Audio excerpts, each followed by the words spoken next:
baked potatoes and a card game. Baked potatoes and a card game, Jay Strickland.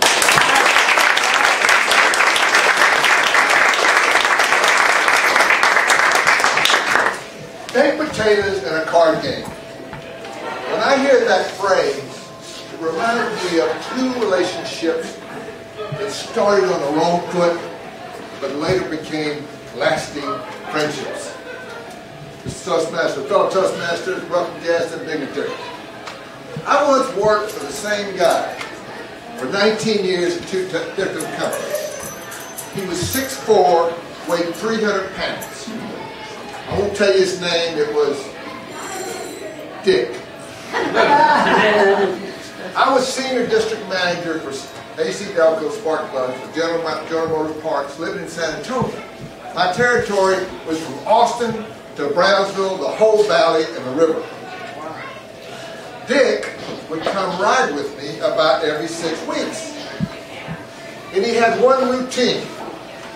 Get off the plane, get in the car, open his folder, and then a litany of business questions. When are we going to increase volume here?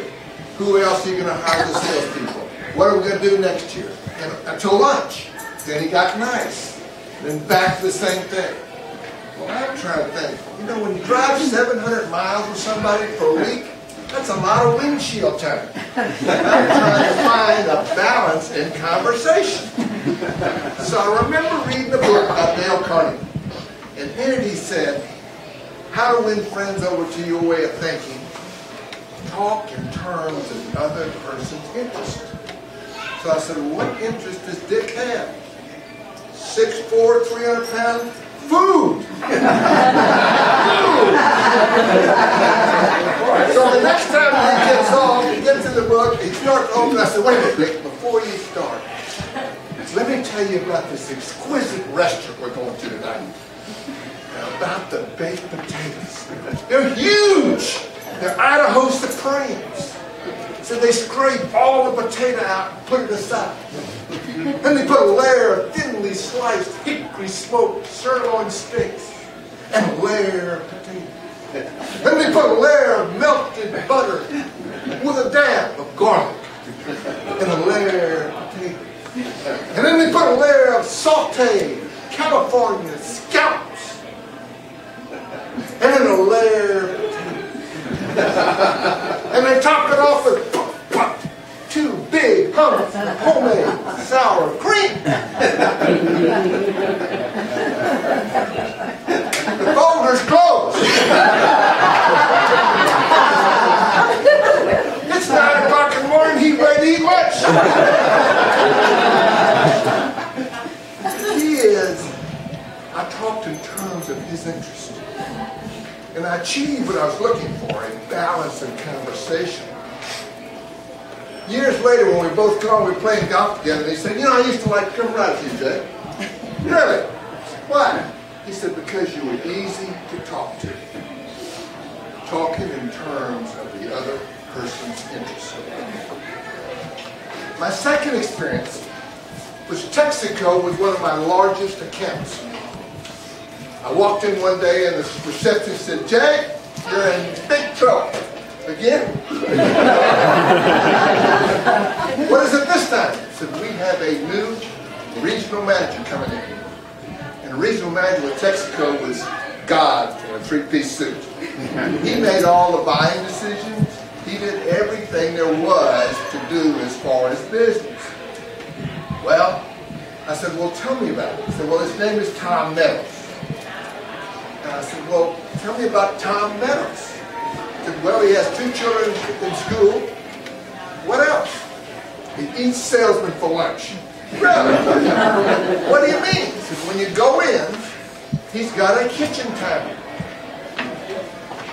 It's a 15-minute kitchen timer with a sand in the top. And when you go in, he turns it over. And when all the sand out of the top is into the bottom, you're gone. So I said, really? Well, tell me something else about Tom Meadows. He said, well, he likes to play bridge. Really? fact, he has master points in bridge. Okay. 2 days later, I go in for my appointment with Tom Meadows. Introduce myself. How are you? How are you, Mr. Strickland? Yes, fine. He takes out the timer, puts it on the desk, turns over and says, Jay, when that sand is from the top to the bottom, our meeting's over. It's okay. I said, well, Tom, let me ask you something. May I call you Tom? He said, yes. I said, I understand you're a very ardent bridge player. Yes, I am. I play in tournaments all over the United States, and I put together tournaments. I said, well, Tom, I've got a dilemma. I've just started dating this woman, and she's a good bridge player. She plays bridge twice a week, and I don't know zip about bridge. So, Tom, if you were in my position with your 20 years of experience, and you wanted to become an average bridge player, what would you do? An hour and a half later,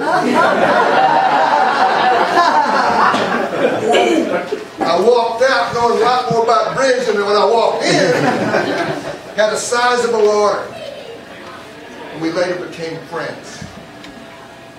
The point of the story is, ladies and gentlemen, when we talk in terms of the other person's interest, things get easier. John Maxwell said, instead of putting someone in their place, we need to put ourselves in their place. Well, in conclusion, if you talk in terms of the other person's interest, your relationships will flourish. Mr. Toastmasters.